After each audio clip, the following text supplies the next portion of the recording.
It's time to dive into the creepypasta universe. And when I say dive, I mean plummet headfirst into a vortex of abject terror and existential dread, because this is not your average lore dump. Oh no, my friends. In under 8 minutes, we unpack decades worth of terrifying tales that have haunted the darkest corners of the internet. So grab onto your sanity, because by the end of this video, you'll either be armed with enough knowledge to pass yourself off as a seasoned veteran of the wiki, or sent spiraling down a rabbit hole of sleepless nights and paranoia. Because remember, once you open that door to the creepypasta universe, there's no turning back. And yes, before you ask, we did count down the top 10 creepypastas in another video, but that was just the tip of the iceberg. Today, we are going deeper, darker, and straight to the jugular of this vast digital menagerie of madness. Consider this your last warning before we rip open the seams of sanity and let the nightmare fuel drip into your eyeballs. Part 1, The Genesis, where it all began. Before TikTok had us summoning demons in abandoned hospitals, there were message boards, chat rooms, and the hallowed halls of 4chan's board, the breeding ground for all things paranormal and macabre. It was here, in the murky depths of online obscurity, that the genre of creepypasta first took root and sprouted its now infamous tendrils.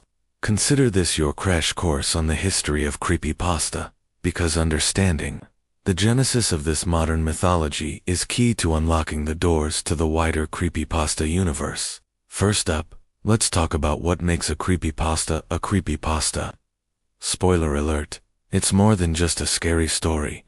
The term itself, coined in 2007, combines creepy and copypasta, a reference to the ease with which these tales are shared and adapted across the internet, often with slight variations depending on who's telling the story. Now, let's rewind the clock to the early 2000s, an era when dial-up was still considered cool. The internet was a much different beast back then, less polished, more raw, and brimming with potential for the unknown. Internet forums like Something Awful and 4chan provided fertile grounds for creepypastas to flourish, with users encouraged to contribute their own horror stories and interact with a community of fellow fear fiends.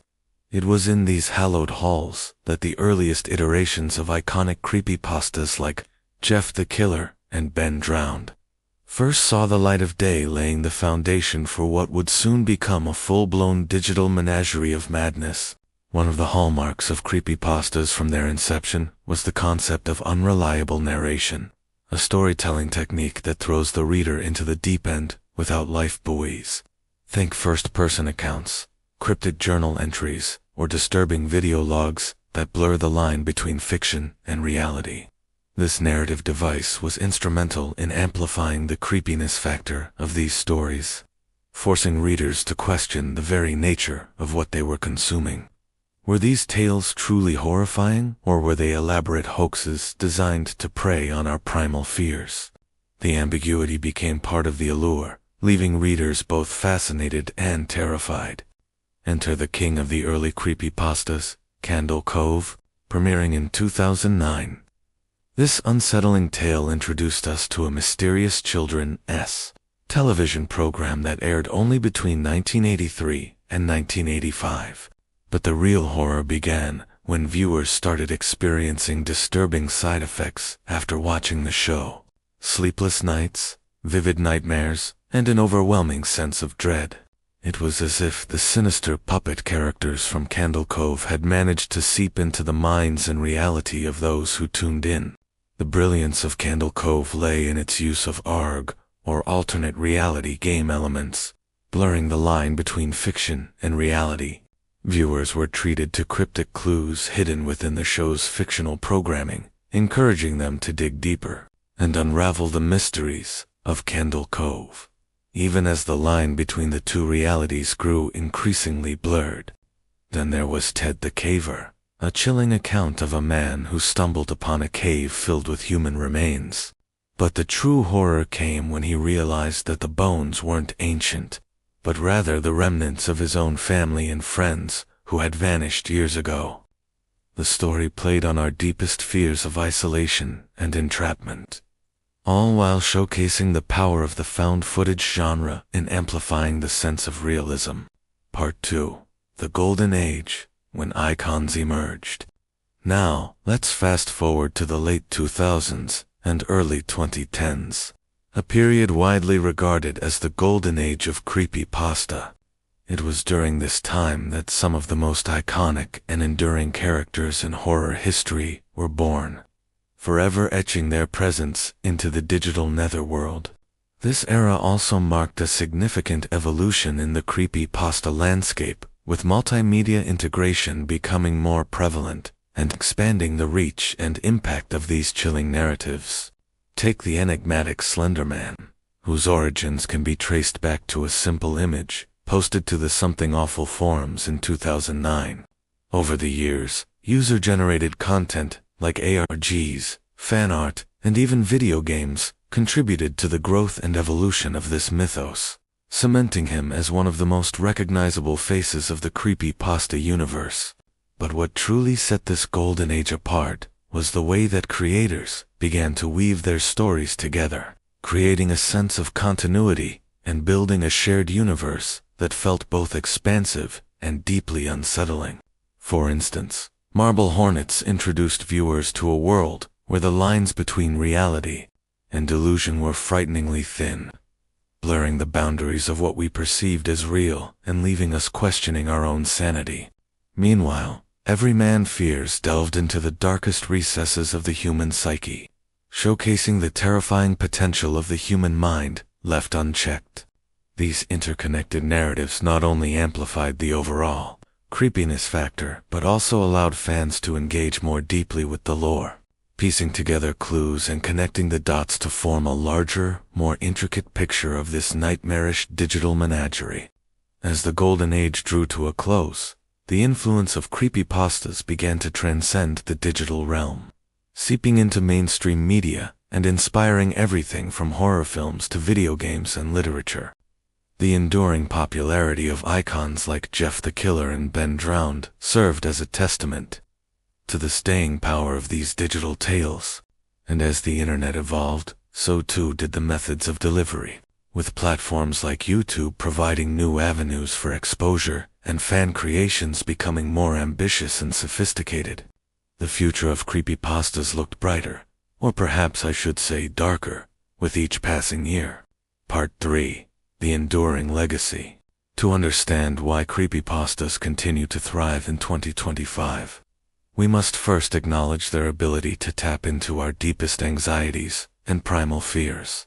Fears of the unknown, fears of the darkness that lurks within and around us, and fears of the monsters that may lie dormant in our own minds.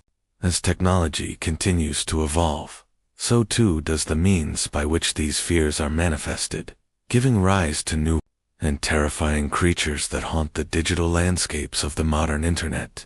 From the depths of the dark web to the eerie silence of abandoned servers, the creepypasta universe continues to expand, reflecting our growing unease with the digital age and the uncharted territories of cyberspace. Take, for example, the enigmatic Smile Dog, a chilling tale that emerged in the early 2010s. The story goes that anyone who downloads a disturbing image of a dog with a haunting grin will be haunted by nightmares and tormented by visions of the creature itself. The true horror lies in the suggestion that this curse can be spread through digital channels, turning each new viewer into a vessel for the entity known as Smile Dog. Another modern classic is Siren Head, a creature that emerged from the depths of the dark web, preying on the fears of those who dare venture into the most desolate corners of the internet. With its emaciated humanoid form and siren-like wail, Siren Head has become a symbol of the lurking dangers of the digital underworld, a chilling reminder of the potential for darkness to take root in the most unexpected places. And then there's the enigmatic No End House, an ever-shifting labyrinth of rooms and corridors that seems to defy the laws of physics and logic. Trapped within its confines, visitors are subjected to an endless cycle of torment, forced to confront their deepest fears and psychological traumas in a never-ending game of cat and mouse. These contemporary creepypastas demonstrate how the genre continues to adapt and evolve, embracing new digital landscapes and reflecting our growing unease with the complexities of modern technology and the uncharted territories of the internet. Moreover, the enduring legacy of creepypastas can be seen in their influence on mainstream media. Films like Slender, The 8 Pages, and video games like Detention and Visage have taken inspiration from these digital tales, bringing them to life on the big and small screen. Even literature has embraced the genre with authors like Adam Neville and Paul Tremblay incorporating elements of creepypasta into their chilling narratives. This influence serves as a testament to the staying power and cultural significance of creepypastas, proving that these internet-born horror stories have firmly established themselves as a force to be reckoned with in the world of entertainment. So there you have it, a whirlwind tour through the creepypasta universe and its evolution over the years, in less time than it takes to polish off a cup of coffee. UVA unlocked the door to a world where reality blurs with fiction and the shadows dance with unspeakable horrors. Remember, once you step through that threshold, there's no turning back. The monsters you've encountered today will forever lurk at the edge of your perception, waiting to slither into your dreams and turn your reality into a personal hell. Now it's time for you to add your own chapter to this terrifying saga. What new horrors will you unleash into the digital ether? What creatures of the night will you bring to life, preying on the fears of those who dare enter your own personal realm of madness? Share your tales and let the nightmare fuel flow, because the creepypasta universe is vast, it's ever expanding, and it hungers for new nightmares to consume.